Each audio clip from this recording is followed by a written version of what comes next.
नमस्कार दोस्तों, जय श्री राम। कैसे आप सब लोग। तो ऑप्शन सेलिंग का लास्ट एपिसोड दोस्तों आज आ गया है फाइनली। सुबह उठ के सबसे पहले मैंने सोचा कि आज ऑप्शन सेलिंग को ख़त्म करते हैं।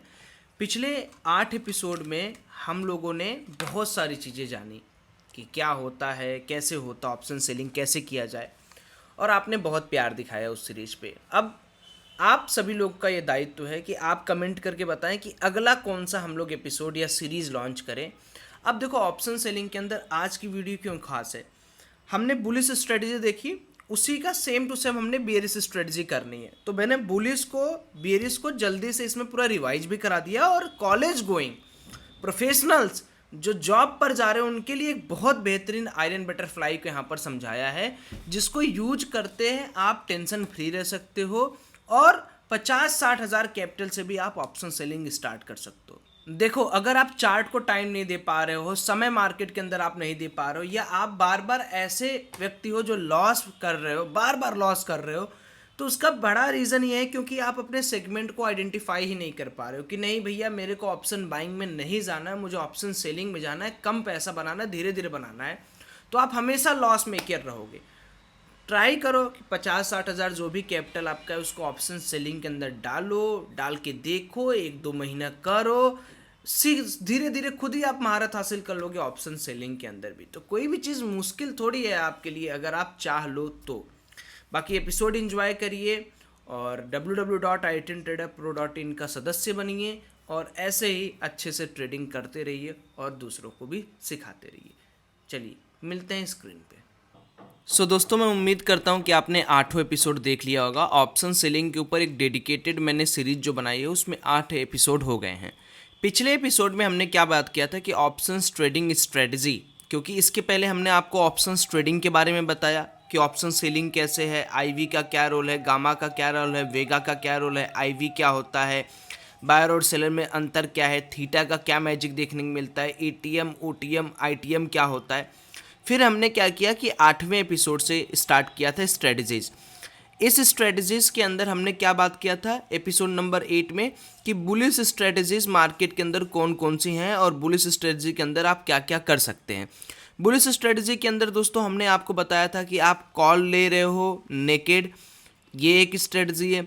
आप कॉल को सेल कर दे रहे हो, उसके साथ एक महंगा कॉल ले रहे हो, ये भी आपका क्या है, एक अच्छी स्ट्रेटजी है। या आप क्या करते हो, यहाँ पर पुट सेल कर दे रहे हो नेकेड, या आप एक पुट सेल कर रहे हो और एक छोटा सा पुट बाई कर ले रहे हो, ये भी आपका हेज वाली स्ट्रेटजी हो गई। तो काफ़ी सारी स्ट्रेटजीज हमने आपको ऑप्शन नंबर 8 में मतलब एपिसोड नंबर 8 में बताया था कि कैसे क्या करना है। लेकिन दोस्तों, अब मैं यहाँ पर डिस्कशन ये करने वाला हूँ कि कम पैसे पे आप कैसे ज़्यादा कमा सकते हो, और ख़ास करके मेरा डिस्कशन उनके लिए रहेगा जो लोग थोड़ा जॉब वगैरह करते हैं, जो लोग बार बार स्क्रीन वगैरह नहीं देखते हैं, उनके लिए मैं आज इस एपिसोड के अंदर डिस्कशन अपना करने वाला हूँ। देखो, अब जो आज की स्ट्रेटजी है ना, इस स्ट्रेटजी के अंदर मैं क्या करूँगा कि बुलिश स्ट्रेटजी, ठीक है, और बियरिश स्ट्रेटजी, ये दोनों को दरकिनार रखेंगे हम लोग। क्यों? क्योंकि हमने क्या है कि बुलिश स्ट्रेटजी देख लिया है। अब बियरिश स्ट्रेटजी में वही सारी चीज़ें बस उल्टी हो जाएंगी। तो एपिसोड को ज़्यादा बढ़ाने से अच्छा है कि आपको तरीके से समझा दिया जाए कि बुलिश और बियरिश स्ट्रेटजी के अंदर क्या क्या करना है। तो चलो मैं रिवाइज इसको एक बार आपके लिए करा ही दे रहा हूँ। देखो, अगर बुलिश स्ट्रेटजी के अंदर अपन को काम करना है तो हमने पहला क्या देखा कि भाई बुलिश मार्केट है, मार्केट उठ रहा है, आप एक कॉल को बाई कर लो। कॉल बाई करोगे तो आपका लॉस क्या रहेगा कि मार्केट अगर आपके डायरेक्शन में गया तो आपको प्रॉफिट होगा, और अगर मार्केट साइडवेज हो गया तो आपको वहाँ पर लॉस भी देखने को मिल सकता है। ये सिंपल एक बुलिश स्ट्रेटजी है। दूसरा, सेल पुट। अब ये ज़्यादा फायदेमंद है। अगर आपको लग रहा है नहीं यार सौरभ भाई मार्केट बढ़ेगा ही, तो इससे अच्छा है कि नेकेड कॉल खरीदो, आप पुट को शॉर्ट कर दो। जब पुट को आप शॉर्ट कर दोगे इसका मतलब आप डीके भी कमा रहे हो। बुल कॉल स्प्रेड, इसमें हमने आपको क्या बताया कि इसमें जो कॉल होता है, जब आप बुल कॉल स्प्रेड बनाते हैं तो इसमें आप एक कॉल खरीदते हैं और एक कॉल बेचते हैं। आपका व्यू है कि भैया मार्केट बहुत ऊपर जाएगा, तो ये आपने 86 रुपये का कॉल खरीद लिया। लेकिन साथ ही साथ में हम एक कॉल को सेल भी कर देते हैं कि अगर साइडवेज रह गया, कुछ उल्टा पुल्टा हो गया तो कम से कम 19 रुपया तो मिल जाएगा, ठीक है। नहीं तो इसको यूज करते रहो, आपका पैसा बढ़ता रहेगा। दूसरा हमने बुल पुट स्प्रेड की बात की, इसमें भी हम लोग एक पुट को बेच दिए क्योंकि बुलिश स्ट्रेटजी है तो पुट को महंगा बेचें, कॉल को सस्ता खरीद लिए। उसके बाद हमारे पास आता है कॉल रेशियो बैक स्प्रेड। अब इसमें देखो होता क्या है, अगर आप बुलिश स्ट्रेटजी बनाते हो तो आपने क्या करना है कि भैया मार्केट ऊपर जा रहा है, ये आपका थॉट है। आप यहाँ पर क्या कर रहे हो, आप यहाँ पर स्प्रेड बना रहे हो यहाँ पर, और इस वाले बुल कॉल स्प्रेड में एक अंतर है कि यहाँ पर आपने एक कॉल को सेल करना है और 2 कॉल को खरीदना है। तो ये 86 रुपये के भाव से आपने खरीद दिया 86 रुपीज़ के, और 19 टू ज़ा 38 रुपीज़ के भाव से आपने 2 OTM खरीद भी ली। इसका फ़ायदा क्या है, देखो ऐसी स्ट्रेटजीज मार्केट में प्रॉफिट अनलिमिटेड दे सकती है अगर मार्केट आपके डायरेक्शन में बहुत भाग गया, बट ऐसा सिचुएशन में आपको ये करना ही नहीं है, ठीक है। अगर यही करना रहेगा तो आप कहोगे कि सौरभ भाई मैं तो ऑप्शन बाइंग कर लूँ, क्योंकि ये सरासर वही बात हो गई ना कि यार 86 वाला कॉल आप बेच रहे हो, 38 वाला खरीद रहे हो। आपका एक्सपेक्टेशन क्या है, आपका एक्सपेक्टेशन है कि मार्केट बहुत ऊपर जाने वाला है, यही है। तो ये 86 वाला भी तो भागेगा, 86 वाला भी तो 400, 300, 200 होगा, और 19 वाला 200 ही होगा। तो इसमें अगर देखो आपको प्रॉफिट चाहिए ना, तो ये वाले कर्वेचर के मार्केट ऊपर निकले, मतलब 19, अगर अभी मैं मान के चलता हूँ कि हमारा मार्केट मान लो 19,750 पे है, आपने ये वाली स्ट्रेटजी बना ली, तो 19,750 से लेकर आपको, मतलब जब तक आप 20,100 के ऊपर नहीं जाओगे तब तक ये डिक्लाइन फेज आपके साथ चलता रहेगा।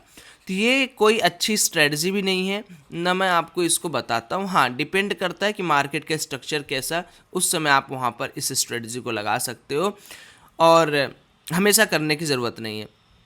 लॉन्ग कैलेंडर कॉल थोड़ा अच्छा है, इसके अंदर क्या डिस्कशन है कि भैया आप एकदम लास्ट टू लास्ट वाला, मतलब 1 महीने के बाद की आप एक्सपायरी लेके रखते हो, और दूसरी चीज़ कि आप इसमें एडजस्टमेंट बहुत आपको करना पड़ेगा। तो ये भी मैं आपको एज अ बिगिनर नहीं सजेस्ट करूँगा, क्योंकि होगा क्या कि 30 नवंबर तक आप इसको, लेकिन ये 19 अक्टूबर को एक्सपायर हो जाएगा, फिर आपको एक इसको एग्जिट करके फिर आपको एक ऐड करना पड़ेगा। तो इसमें बेसिकली हो क्या रहा है पता है, आपका व्यू शॉर्टर टाइम फ्रेम के लिए नहीं है, आपका व्यू बड़े टाइम फ्रेम के लिए है कि नहीं यार 19,900 पे आज मार्केट 19,700 पे है, मुझे लग रहा है कि मार्केट कम से कम 19,000 या 20,200 तक जाएगा या 20,800 तक जाएगा। कब तक? 30 नवंबर तक।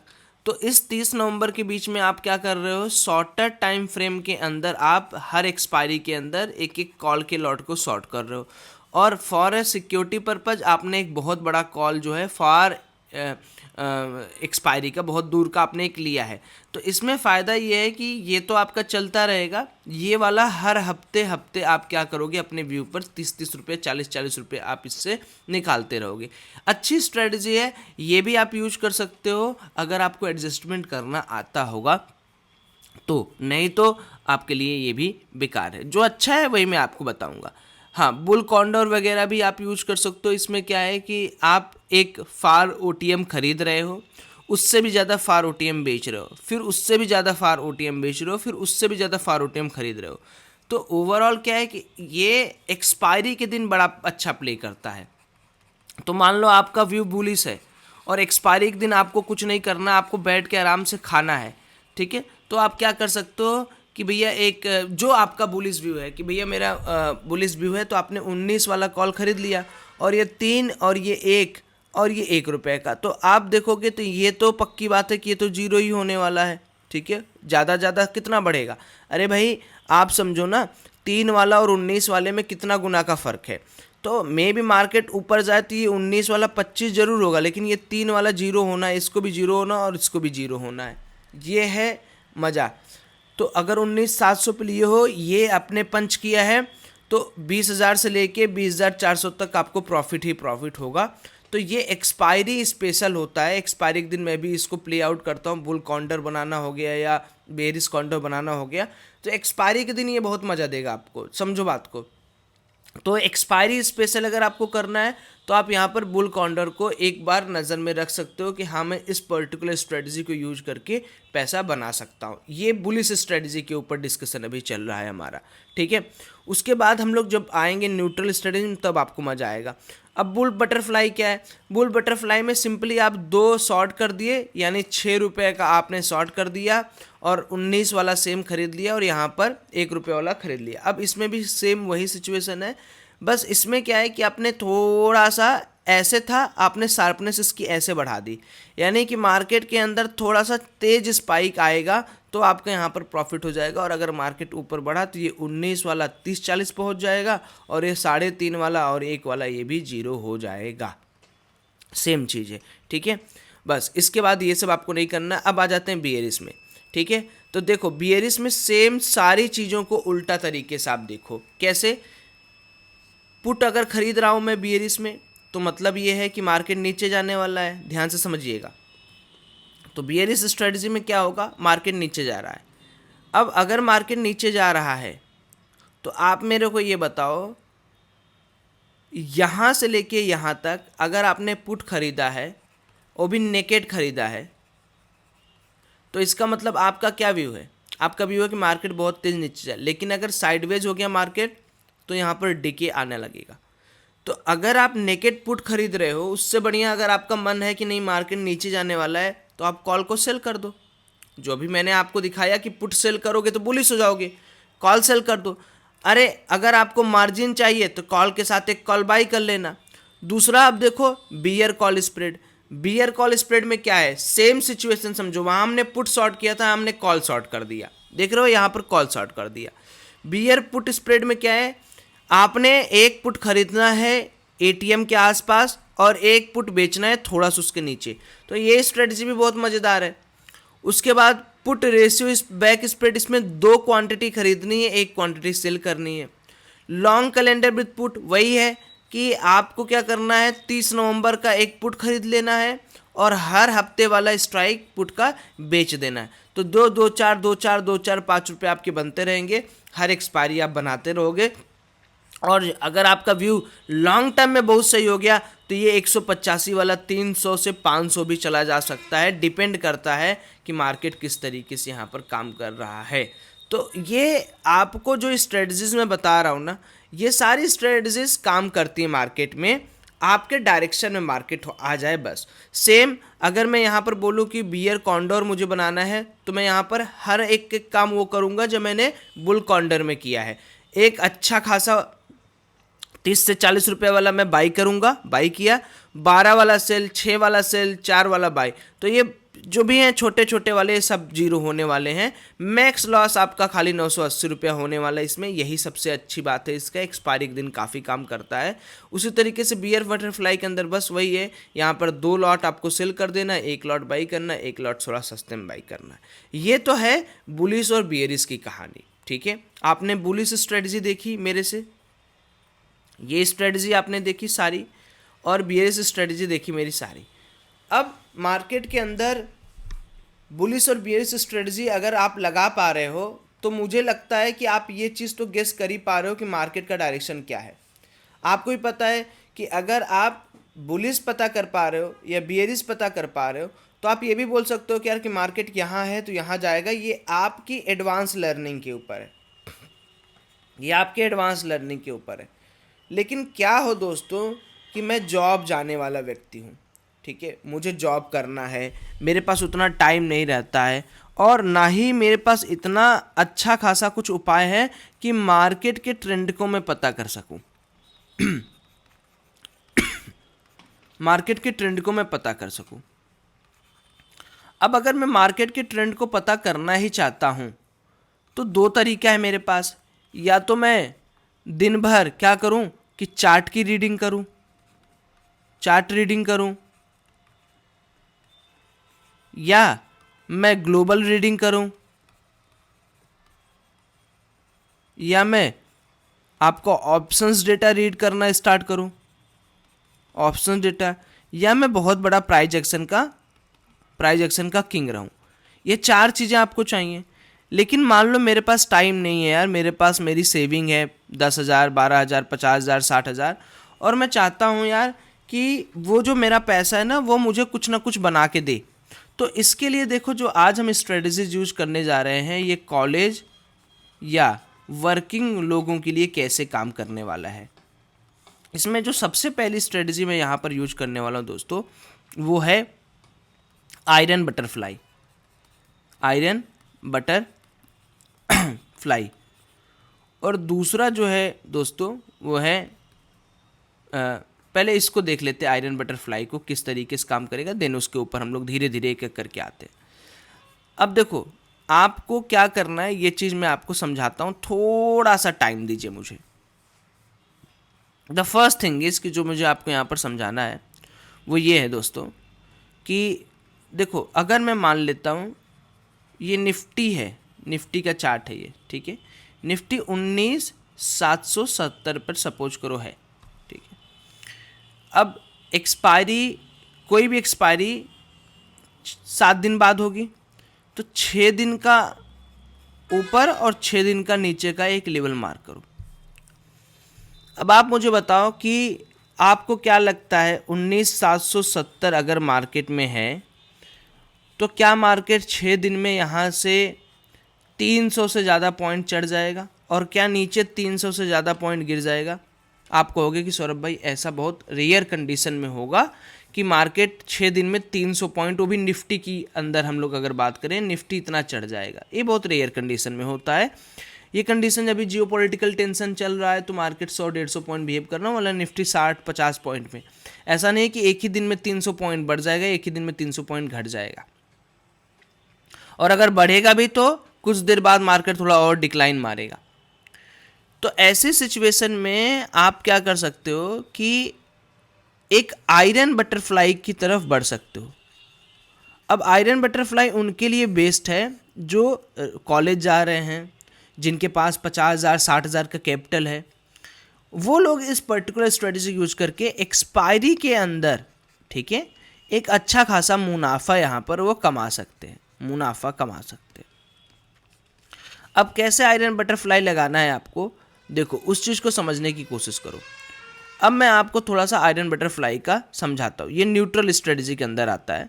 अब जो आयरन बटरफ्लाई होता है इसके अंदर किया क्या जाता है, आप देखो, हमें आयरन बटरफ्लाई के अंदर जो हमारा एटीएम स्ट्राइक प्राइस है उसका कॉल और पुट दोनों बेचना है। समझ रहे हो मेरी बात? जो हमारा एटीएम स्ट्राइक प्राइस है, अभी मैं बताता हूँ कैसे। देखो ये हमारा 19,750 का मार्केट अभी 19,750 पे चल रहा है, तो 19,750 का कॉल और 19,750 का पुट दोनों सेल कर दो। दोनों सेल कर दिया आप। अब होगा क्या कि मार्केट मैक्सिमम टाइम, इसमें देखो आपने 80 रुपये का और मान लो इसका 70 रुपये का, ठीक है, आपने मान लो 150 रुपये की प्रीमियम को सेल किया है। अब फायदा क्या होता है इसमें, एक तो आप इसके साथ ना बेहतरीन हेज बनाते हो। जैसे 80 रुपये का आपने सेल किया है तो आप यहाँ पर देखो जो आपने 80 रुपये के यहाँ पर दोस्तों सेल किया है ना, 90 रुपये का, मान लो 100 रुपये का जो आपने सेल किया है पुट, उसके साथ आपने 30 रुपये का रिस्क जो है वो बाई किया है। तो अगर मार्केट डायरेक्शनल बहुत नीचे भी जाएगा तो ये 30 वाला 300 बनने का भी क्षमता रखता है और ये 97 वाला 0 होने की क्षमता रखता है। उसी तरीके से आपने कॉल के लिए 86 रुपये का सेल किया तो 20 रुपये का कॉल बाई भी किया है। तो आपने इतना प्रॉपर हेज किया है ना कि उस प्रॉपर हेज के चक्कर में आप देखो आपका मैक्स प्रॉफिट हमेशा 1:2 के रिस्क रिवार्ड में रहेगा ही रहेगा। अब बात कर लेते हैं कि कब हमें बहुत फ़ायदा होगा। देखो इसमें फ़ायदा बहुत होता है, 1:1 1:10 तक के फ़ायदे इसमें आपको मुनाफा मिल सकता है। जब मार्केट में मान लो आज मैंने फ्राइडे को एक पोजीशन बनाया निफ्टी में, तो फ्राइडे को बनाया तो अब मार्केट 19,750 पे है। मार्केट ऊपर ऊपर नीचे 100-150 पॉइंट करते करते 19,750 के आसपास आकर एक्सपायर हो जाए। बहुत बार ऐसा हुआ है। है ना। आपने भी देखा होगा काफ़ी बार ऐसा होता है कि मार्केट उसी प्लेस पर आ जाता है, 3-4 दिन चढ़ने के बाद 2 दिन गिर जाता है, या 2 दिन गिरने के बाद 2 दिन उठ जाता है। तो आयरन बटरफ्लाई के अंदर देखो क्या मज़ेदार चीज़ है कि हर एक इवेंट के साथ आपने क्या किया है, एक हेज कर लिया है। अगर कॉल को सेल किए हो तो आपने कॉल को बाई भी कर लिया है, या वाइस वर्सा। अगर हमने पुट को सेल किया है तो पुट को बाई भी कर लिया। तो ऐसा नहीं है कि मार्केट अगर कोई बहुत ज़्यादा फॉल या बहुत बड़ा अप मूव दे दिया तो आपको दिक्कत होगी, तब भी आप बचे रहोगे। तो ये जो स्ट्रेटजी है ये पर्सनल बेस्ड स्ट्रेटजी है, मैं इसको यूज करता हूँ, है ना।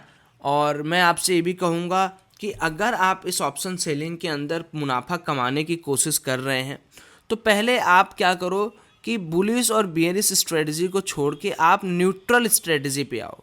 न्यूट्रल स्ट्रेटजी पे शॉर्ट स्ट्रेडल भी होता है, आयरन बटरफ्लाई भी होता है, शॉर्ट आयरन कॉन्डोर होता है। ये थोड़ा कम पैसा देता है, इसके अंदर थोड़ा फार ओटीएम बेचा जाता है, तो फार ओटीएम कभी कभी गामा ब्लास्ट हो जाते हैं, ठीक है।